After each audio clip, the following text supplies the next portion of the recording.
Dobro večer ili dobar dan. Ja sam Larisa i dobrodošli u Astrološke dnevnike za drugi mjesec 2023. Drugi mjesec je mjesec ne toliko tranzicije koliko završavanja.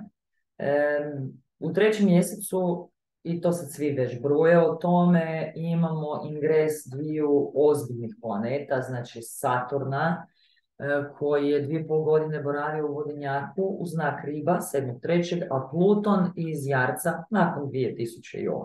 pa to je 15 godina, odlazi u znak Vodenjaka.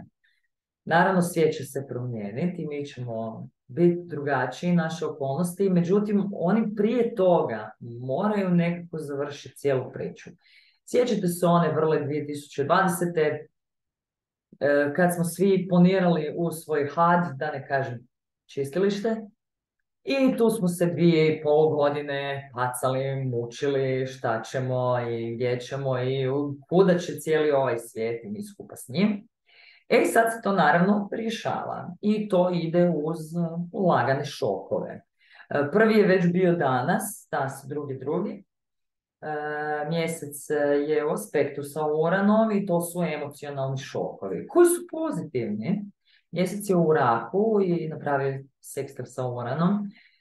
Kad se to dogodi, onda dobijemo nekakvu rečenicu, tekst, pjesmu, grafit, nekakav sastanak, nešto nas okine i mi emotivno promijenimo priču. S mjesecom je to relativno lako jer je on jako brz. I sad čekamo sljedeći tranzit, koji će se dogoditi već sutra, prekosutra. Imamo puni mjesec u Lavu, imamo mladi mjesec u Ribama, djeca koja se rode 19.2., 20 minuta do ponoći pa nadalje su ribice, nisu vodenjaci. I sretan rođendan svim ribicama. Venera mijenja znak, ona ulazi u Ovna i to radi 22. a Merkur ulazi u Vodenjaka samo malo, već 12.2. na sredini mjeseca. Imamo naravno i sretno Valentinovo. Pa da ja sad vama podijelim kartu da vi vidite kako to izgleda, koga zanima. Naravno, ovaj astrološki dio priče. Sad, danas nam je drugi. Mjesec je napravio sekstil sa Uranom i sa osi čvorova, tako da su to pozitivne, emotivne promjene, šokovi, stresovi, iluminacije, se stvarno događa. Da. Sad, sutra i preko sutra, znači petak pa na subotu, imamo sunce koje udara u kvadrat sa Uranom, a mjesec se seli u znak Lava. Čim se mjesec preseli u Lava, imamo situaciju da imamo puni mjesec. Znači, mjesec je u opoziciji sa suncem, 16. stupanj, ok, nije sad na minutu, ali nije to ni bitno, i oni rade kvadrat sa Uranom. Mjesec u Lavu govori, ja tebe volim i ja sam to spremna svima pokazati. Sunce u Vodenjaku kaže, ja volim kolektiv. A sad, kad mi se kao zemljani nalazimo između sunca i mjeseca u tom trenutku kad imamo puni mjesec, zato vidimo obje planete istovremeno i to nas sve zapravo osvijetli i udari i zato je pun mjesec tako intenzivan dan. Mi zapravo taj dan dobivamo vrlo jasnu sliku, pogotovo sa Uranom. Uran uvijek priču. Ja bih rekao istinu. Pa vi se složili, ne složili, ja rekao pa idem dalje. Dobivamo jasnu sliku šta ja volim i koliko ja dajem i šta ja dobivam natrag. I koliko je to u balansu. Jer ovo se zove inače T kvadrat, kad imamo opoziciju sa kvadratom. I taj vrh kvadrata je sad Uran. I Uran kaže, mijenjamo priču. I to može biti jedan dosta intenzivan, da ne kažem stresovit dan, ali čisto prodišite, idite mirno, znači nemojte zaboraviti disat kad su takve akutne situacije u pitanju, jer živčani sustav koji simbolizira između ostalog Uran, njemu je jako bitno da ga smirimo i disanje je najefikasniji svjesni mehanizam, osim ako nećete popiti tabletu ili nekakav drugi downer. Bitno je da prodišete kroz situaciju, da ne odete u nekakav napad panike. Može biti emotivni, može biti intelektualni, ali u svakom slučaju možete očekivati da na toj osi odnosa tu dobijete svakakve informacije koje mogu biti samo vama vrijedne. Isti dan, što je naravno jako zanimljivo, imamo kvadrat Marsa i Venere. Sad to su ljubavnici koji se svađaju. To hoće biti onaj pomirbeni seks, međutim Mars je u svojoj sjenci. U sjenci znači on još nije izašao iz onog prostora gdje je krenulo retrogradno 31.10. To je 28. stupanj blizanaca. To ćemo mi čekati tek do 25.3. Znači sve radimo na dva put. Nemojte obećavati puno stvari. Znači, pazi, ovo je super. Čim su Venera i Mars u kvadratu, ovo je super nekakav ljubavni aspekt. Ovo je priča odnosa i događa se na puni mjesec. Znači, stvar će biti vrlo intenzivna u nedjelju. Ali sa Marsom i Venerom u kvadratu hoće doći do nekakvog pretjerivanja i sad to je blizanac, puno verbalizacije i Venera u ribama, preemotivna situacija, znači ne znamo gdje smo, ali to je 11. stupanj, to je vodenjački ili uranovski stupanj. Stvar će biti zapravo krajnje neobična. Sljedeći dan, to je 6. Merkur dolazi u sekstu sa Neptunom. Evo, tu nam je Neptun, a tu nam je Merkur, 23. Sad, ovo bi nas moglo odvesti malo u sferu iluzija bajki. Ovo je super za sanjanje, za pisanje, za pričanje i tako dalje. Međutim, nakon tog intenzivnog dana, punog mjeseca kvadrata Marsa i Venere, imamo ovaj sekstil gdje 6. možemo osjećati joj, pa možda nisu stvari tako kako sam ja to mislila. Na kraju ćemo se prisvijestiti, zato što je Merkur u Jarcu. On je tu 2 mjeseca jer je on imao retrogradni hod krajem godine i mi ćemo tu držati poziciju. Može nas malo zamantat to da smo mekši, da smo empatični i sad tu mi već razgovaramo. Međutim, Merkur u Jarcu bilježi rezultat. To vam je onaj sudac, ok, mislim, jeste se vi tu malo, niko nije ozlijeđen, ali svejedno je faul. Tako da pričekajte, čisto Merkur u Jarcu traži strpljenja i pustite si vremena da vam se stvar malo slegne i iskristalizira. Sljedeći dan, 7.2. imamo Veneru u polukvadratu sa Plutonom. Sad, ovo je nešto što nas svrbi, a ne možemo se počeškat, jer kad je kvadrat, kad je čisti kvadrat od 90 stupnjeva, mi imamo opciju konflikta, suočavanja, nekakve situacije gdje je intenzivno stresno, mi zapravo nešto napravimo, goni nas da nešto napravimo, a polukvadrat, kad je to 45 stupnjeva između ove Venerice i Plutona, sad tu imamo priču gdje mi ne bi baš zaronili u to duboko nesvjesno, jer tamo čuče neke stvari koje mi ne želimo gledati, ali mislim, kaj se nalazi na dnu tog ponora? Samo naše nesvjesno. To nije ništa mi ne poznamo. To je sve što je u nama deponirano. Samo ljudi se hoće uplašiti kad se to dogodi, jer ko da nas vuče dolje, ko da nam se koljena odrežu, ali stvar je u tome da pustite da se to dogodi. Ništa strašno. Pašćemo preko ruba, znači kad zakoračite, to nije let prema gore, to je, padam dolje, padate u svoje nesvjesno. Ništa novog nije tamo, samo vi. Ok? Ali onda 8.2., to je srijeda, imamo uzbuđenje. Venera je u sekstilu sa Uranom, znači opet nekako novo iznenađenje. Sekstil je uvijek ugodno iznenađenje, ali to hoće biti toliko uzbudljivo i da nekad ne povjerujemo šta se događa i onda samo zbrišemo iz te situacije. Sad, kak sam rekla dan prije, sa ovim Plutonom skočite dolje, i to je stvarno dolje. A sad Venera, Uran je, skočite naprijed. Ovo je skok u dalje. I to je skok u sad. Što se sad događa? Ja zapravo vidim situaciju kakva je. Čut ne izgleda ovo loše, ovo je iznenađujuće dobro.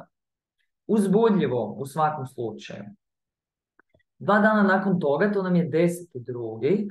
Imamo Merkur i Pluton zajedno, zagrljeni. Oni inače simboliziraju psihoterapiju i to onu duboku psihoterapiju, odnosno to je terapija pričanjem. Merkur je priča koja priča priču o priči. I tu je jako bitno da izgovorimo sve šta nam je. U kontaktu s Plutonom mi kad govorimo, kad koristimo tog Merkura, Pluton će ga vući duboko unutra i to je naznaka dana kad se obavljaju duboki intenzivni razgovori. I to je bitno. Ukoliko ostanemo u svom umu i krenemo se zapetljavati unutra iz te silne intelektualizacije, ništa se baš puno neće dogoditi. Ali koliko god da nam je neugodno, treba izgovoriti, jer Pluton voli da mi odemo do kraja i Škorpion kojim Pluton vlada uvijek ide do kraja. Pa šta god bilo s te strane. Zato oni često pričaju istinu i samo istinu. Budite diplomatični, mjesec je taj dan u vagi i sjetit ćemo se da se tu može reći na jedan fini način, ali da treba izgovoriti stvari do kraja. 12. to nam je nedjelja. Merkur ulazi u vodenjaka, znači astrologiju se ne može izmisliti, to je fenomenalno. Znači, prvo Merkur odlazi nakon 2 mjeseca u znak vodenjaka gdje je on ultra brz, mi ćemo misliti brzinom svjetlosti. Fenomenalno. To je jedno. I drugo, Pluton dolazi na taj famozni 29. stupanj Jarca. Cijeli Jarac, gledajte si od 2008. šta vam se događalo. Tu je Pluton lijepo sjedio i gdje je vaš natalni Saturn. Gledajte te 2 kuće gdje je Jarac i gdje vam se nalazi Saturn. Tu ćete raditi finish. 29. stupanj, mi nemamo više kud, nema tu natrag. Mi sad smo korak na nuli, korak u drugi znak koji će se desiti za mjesec dana. Stvar je u tome da mi imamo dovoljno hrabrosti, jer smo propričali dan ranije cijelu situaciju, da mi zakoračimo u te zadnje stope uz pratnju bubnjeva, šta se tu zapravo i događa na nekom polju struktura. Znači, to je obično nekakva tradicionalna forma koju mi slijedimo u toj oblasti gdje vam se Jarac ili Saturn nalaze. To se uvijek tako radimo u našoj familiji, pa ne može biti to ovako ili onako, znači to se uvijek radi. Treba revidirati sad situaciju, jer kad se uđe u vodenjaka, to iziskuje našu promjenu i mi to tu već osjećamo. Mars u tom trenu, znači tu nedjelju, radi sekstil sa Kironom. Kiron je ranjeni iscijelitelj. Mogli bi taj dan zapravo imati čak i fizičku potrebu liječiti vlastite rane. Bićemo taj dan duboko svjesni šta nas točno boli. Ono što bih možda upozorila, Mars je u jednom zgodnom aspektu i sa Venerom, ali da ne odete iz pretjerane empatije u obećanje nečega što ne možete u vremenu izvršiti. Mars je u blizancima, ali još nije, koliko god je on direktan, on nije izašao iz sjenke, on nije prešao onaj stupanj sa kojeg je krenuo retrogradno 31.10.2022. To čekamo tek kraj 3. mjeseca. Znači sve moramo raditi 2 puta. Ako tu obećate previše, čisto zato jer ste se smilili, zato jer vam je žao ili zato jer ste jako emotivni taj dan, mogli bi se naći u situaciji da morate popravljati to još jedan put. To je 12. Onda imamo 13. 13. 14. 15. Znači tu oko Valentinova mjesec nam je tu 13. u znaku Škorpiona. Tu smo već malo iscrpljeni od cijelog ovog tjedna šta se sve događalo i imat ćemo potrebu povući se. Škorpion inače hoće otići u rupu i treba ga pustiti da sjedi unutra, jer tu postoji taj njegov proces regeneracije. Tako da to ne čačkate, da vas ne ubode repom. I tu se malo smirimo. Imaće lijep trigon na Veneru i na Neptuna, znači pustite glazbu, budite u vodi, odite plivat, znači ovo su vodeni znakovi i šuškajte se u krevet, imajte si nekakvu posteljinu koju vam lijepo miriši i da ste na topu. Sad to Valentinovo prolazi sa opozicijom, jel te, Marsa sa mjesecom, to bi moglo biti tenzija. I Venera nam se približava i ona je već u orbitnoj konjunkciji sa Neptunom i naravno sve žive romantične sile će se dići. Ona je sljedeći dan, odnosno 15.2. u konjunkciji sa Neptunom. Na 24. stupnju riba, ovo je riblji stupanj, ribljeg znaka riba, ribljeg znaka. Ja, i te dvije planete govore o toj iluziji, ali i idealizaciji, romantici, ali i obećanju onoga što se ne može ispuniti. Tako da tu treba biti oprezan malo s time, jer Venera u egzaltaciji, Neptun je tu na svom terenu, ovo je sve nešto muljavo, oni rade kvadrat sa mjesecom taj dan, rade sekstil sa Plutonom, pa tu bi htjeli se baciti na glavu nekakvu romantičnu priču, ali čisto budite oprezni, znači koliko izlazite iz zone mogućeg, znači probajte slušat, gledat i mislit istovremeno, da upalite cijeli senzorni aparat, da niste samo pod vodom u svojoj maloj priči i onda kad se ta konjunkcija raziđe da si mislite Bože, kako se ja mogla povjerovati u to. Isti dan je jedna zgodna stvar, odnosno već zapravo 16. To je dan iza Sunce dolazi u konjunkciju sa Saturnom. Ovo je reality check.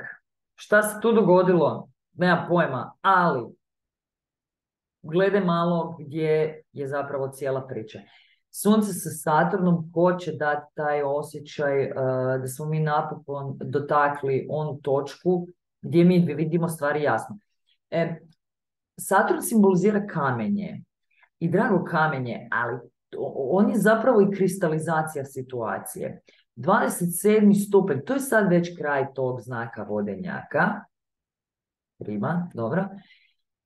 Tu mi vidimo zapravo da li je stvar prethodni dan bila realna ili nije. Ovo se neće dugo bučkat, tako da tu imamo malo otrežnjenje. Ljudi to nekad ne vole, međutim Saturn sa Suncem, pogotovo ovako dobar Saturn, daje perspektivu u vremenu. Pa čisto poslušajte, nemojte raditi otpor ka tome, pa da vidite kud vas situacija odvede. Ovo je mentalni znak, pa mogli bi doći na nekakvu briljantnu ideju, još je Merkur u vodenjaku, tako da mislit ćemo brzinom svjetlosti. Merkur nam je tu u kvadratu sa osi čvorova, znači sa sjevernim i južnim čvorom. Sad tu imamo nekakve informacije i to će se točno događati, znači oko Valentinova. Slušajte šta vam se priča, čitajte te poruke, nemojte samo izvlačiti svoju interpretaciju i ono ke vi hoćete, nego stvari u tome da ako vi, poanta u tome da vi sve što izgovorite, sve što napišete, da li je to poruka, da li je to mail, nema veze, ako vi to mislite, vi ćete dobiti istinu natrag. Čim mi sami krenemo muljati, onda ćemo zapravo isto to dobiti i iz okoline. I Merkur će tu sa osi čvorova dati vrlo jasnu poruku šta je istina, a šta nije istina. 18. Sunce nam je na 29. stupnju vodenjaka. Još jedan 29. stupanj. I sad tu ono prelazi zapravo u Ribici sljedeći dan, a mjesec radi konjunkciju sa Plutonom, to malo ranije. Na 23. na 29. stupnju Jarca imat ćemo taj osjećaj da smo emotivno samo izbacili taj teret. To je sad to.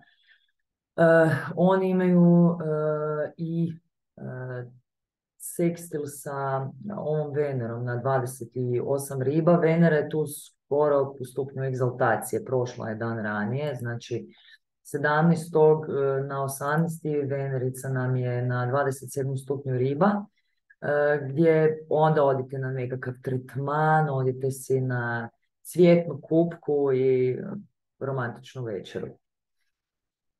Merkur je u sekstilu sa Jupiterom, znači Jupiter u Ovnu i Merkur je tu. Ovo daje širinu znanja i prakse. Znači šta pričamo, to radimo. Šta mislimo, to pričamo. I to će biti takav dan. Jedna lijepa osvježavajuća promjena u ovoj polovici mjeseca. Sunce nam ulazi u ribe 19. Tako da svim ribicama od tada sretan rođendan. 20. imamo mladi mjesec, znači sunce i mjesec su u konjunkciji u ribama i to se događa na 1. stupnju, znači mjesec dok je na 1, to je ranije ujutro. Imamo početak, znači kaj imate tu u ribicama, znači mladi mjesec vam je točno na tom polju. Posadite nekakvu novu ideju. Mladi mjesec je ko beba koju se onda zaljeva, pa draga, pa hrani, premata i uči se nove stvari. Tako da kroz par dana, taj mjesec kad malo sazrije, onda on može raditi neke stvari sam. Znači šta se naučite tu raditi, pogotovo emotivno, šta naučite da je gotovo, da otpustite. Ribe su to ono, šta sanjate, šta otpuštate, u šta vjerujete, tako će vam proteći zapravo sljedećih mjesec dana. Venera tu ide 20. odnosno 19. na 20. Ona je dosta brza sad, znači ona je na 29. stupnju 19. i 20. prelazi na 0 ona. Kad ona bude na 29. stupnju riba, ona će napraviti sekstil sa Plutonom. I tu mi imamo veliki finiš s kojim smo mi sretni. I to je ono, ja sam sad spremna ovo pustiti i započeti novu priču s tobom. I onda ona odlazi u Ovna 20. I tu sad iz one romantične Venere imamo priču ja idem po ono što ja hoću. Tu ćemo se svi početi baviti trčanjem, ići u teretane, početi raditi na tijelu i tako dalje. Ali tu ćemo biti dosta asertivniji u sferi onoga što mi zapravo želimo. Da li to neko koga mi želimo, pa sad imamo plan i sad marsovski idemo po to. Ili hoćemo biznis, ili hoćemo nekakav projekt ili nekretninu, zavisi di su vam sad ta Venerica i taj Ovan, gdje je Mars, naravno. I onda dolazimo do 21. gdje Venera radi pol kvadrat sa Uranom. To ono, stvari mi se događaju možda malo prebrzo. Merkur je ovdje sa Kironom u sekstilu. Znači, dan ranije imamo opet nekakvo iscjeljivanje riječima. Što je super, talk therapy, pričajte. Onda imamo 22. veljače, znači Merkur u kvadratu sa Uranom. Ovo je uzbudljivo, ali ovo je prebrzo razmišljanje.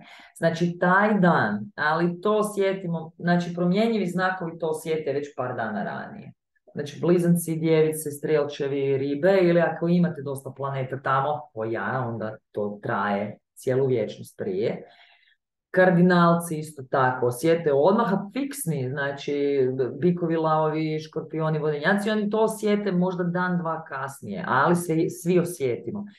Znači to je nalet nevjerojatne količine ideja. Počnite pisati, jer u toj silnoj iluminaciji i toj oluji stavite na papir i kad se taj kvadrat malo raziđe, onda pogledajte to što ste napisali, da li to ima smisla i u kojem vremenskom intervalu to ima smisla. U svakom slučaju pričajte o tome. Prvo, Merkur radi sekstil sa Kironom i onda radi kvadrat sa Uranom. Pričajte.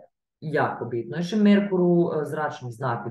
To je na nivou ideja verbalizacije riješena stvar. Čim ste izgovorili, praktički ste riješili situaciju. Sad, Imamo 23. Merkur je u trigonu sa Marsom.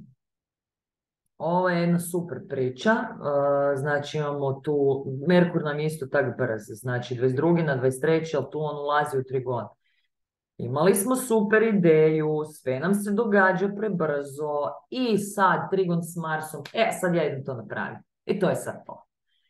Mars je u Merkurovom znaku i on odgovara Merkuru. Merkur vlada tim stanom gdje se Mars trenutno već jako dugo nalazi i sad njih dvojica su u kolaboraciji. Aha, imamo si dobru ideju. Ajde to napravi, ne vjerujem ti ništa dok ne napraviš nešto. U svakom slučaju činimo i fizički ono što hoćemo, tako da ako hoćete premjestiti sofu ili ormar, to je taj dan. Hoćete napisati CV, poslati prijaviti, to je taj dan. Hoćete nekom neke reći, to je taj dan. Ali učinite nešto, izgovorite to do kraja, nemojte to držati unutra jer to hoće dati anksioznost, bez veze ako stoji unutra. I onda imamo relativno mirnih par dana dok nam zapravo Saturn ne ode na 29. stupanj vodenjaka. Saturn je vodenjaci, gotovo ljudima koji imaju mjesec u vodenjaku u zadnje 2,5 godine napravio rusvaj. Kako on to zna napraviti i to je ono, ok, ajde sad preuzmi odgovornost. Mislim, priča je sad gotova. Imaš sve alate, sve si prošla, znači sad samo napravi rekapitulaciju i idemo sad u ovih zadnjih tjedan dana se pomiriti sa svime i idemo u nešto novo. Tako da tu završavamo priču sa ovim 29. stupnjem vodenjaka i Saturnu na njemu. Jako je dinamičan mjesec, ne znam da li vam je bilo puno, ali možete si ono malo slajsati video, pa zato dijelim kartu. Ja sam na balkonu, na balkonskim dnevnicima svaki dan, pa ću ja ovo zapravo i razlagati svaki dan, pa ću pričati o tome. Bez karte imate samo mene u pidžami. Imate moj newsletter na stranici dolje na linku, pa ja to i raspišem i dobijete link na video. Sve je naravno besplatno, tako da. Ja sam sljedeći tjedan na godišnje i u Beogradu sam. U Beogradu sam, ali ne radim. Tako da mum se po Beogradu i Novom Sadu i krajem tjedna sam ja sljedećeg u Zagrebu. Ako ne odgovaram na poruke ili nisam na toj kartici ili nisam u roamingu, pa ali kome hoće dobit će me u svakom slučaju. Ja vam želim da budete jako hrabri ovaj mjesec. Pun mjesec u lavu nam 5.2. već ovu nedjelju priča ajde sad pokaži šta voliš i znajte primiti ono što dobivate i znajte razliku kaj ja dajem, a kaj ja dobivam. I naravno, vječni šlagvort, dok se ne čujemo ponovo, budite si dobri. Ćao.